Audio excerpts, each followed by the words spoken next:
মৎস্যজীবীদের পরিবারদের ভেবে তাদের ছেলেমেয়েদের বিভিন্ন রকম প্রতিযোগিতামূলক খেলাধুলা, নাটক, আবৃত্তি এই সবের প্রতিযোগিতা করে পুরস্কার প্রদান সঙ্গে বিভিন্ন অনুষ্ঠান করা তা দেখা গেল সমুদ্র এলাকা মন্দারমণির জলদা মৎস্যকুটিতে শিব পূজা এবং মেলা করে সাংস্কৃতিক অনুষ্ঠান করা হয়, আর সেটি মৎস্যজীবীদের লক্ষ্য করে।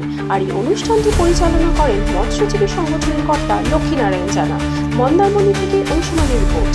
আপনারা দেখছেন নিউজ ভারত 24 আওয়ার্স। দেব মহাদেব, শঙ্কর, শম্ভু, ভোলানাথ, বহু নামে আমরা তাকে বলি। সেই মহাদেবের শ্রী মন্দিরে কয়েকদিন ধরে আজকে আমাদের গ্রামের ছেলেপুলেদের সকলের সহযোগিতা নিয়ে হিন্দু মুসলমানের একটা ঐক্যের বার্তা বহন করে আমরা একটা মিলন মেলা চালিয়ে আসছি।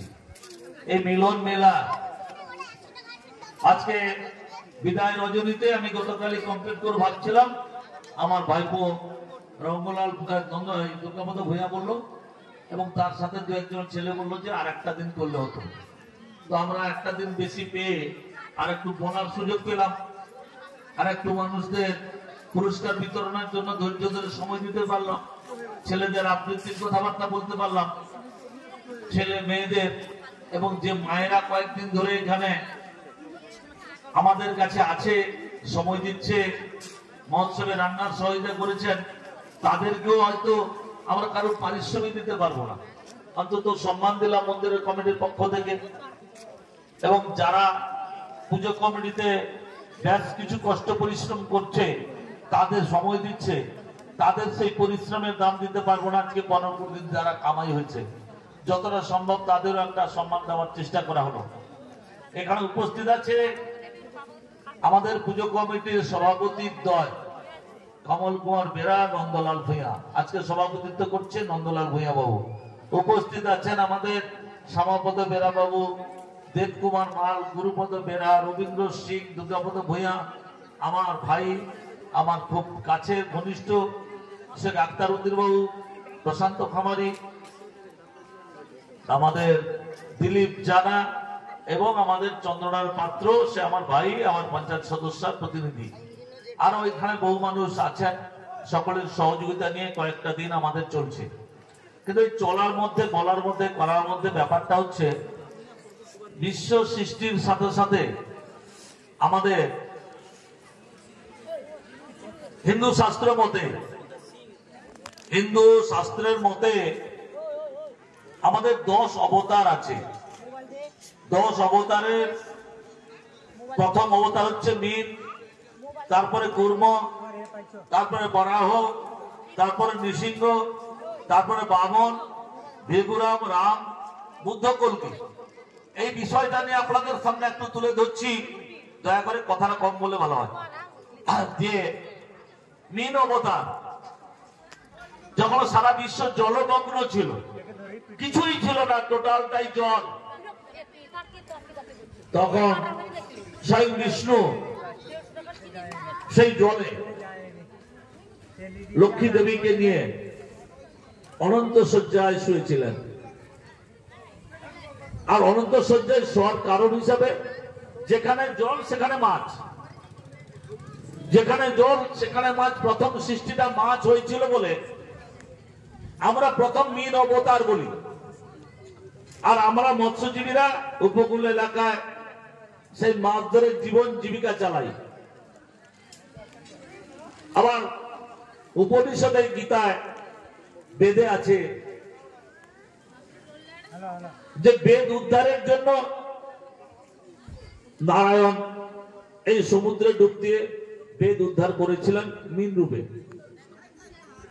তো সেই মাছের দ্বারা আমাদের সংসার, মাছ ধরার জন্য সংসার, সারা জীবনটাই আমাদের এখানে ছোট থেকে বড় পর্যন্ত আমরা ছুটতে ছুটতে চলি, কখন সমুদ্রে 10 টাকার মাছ পাবো, 20 টাকার মাছ পাবো।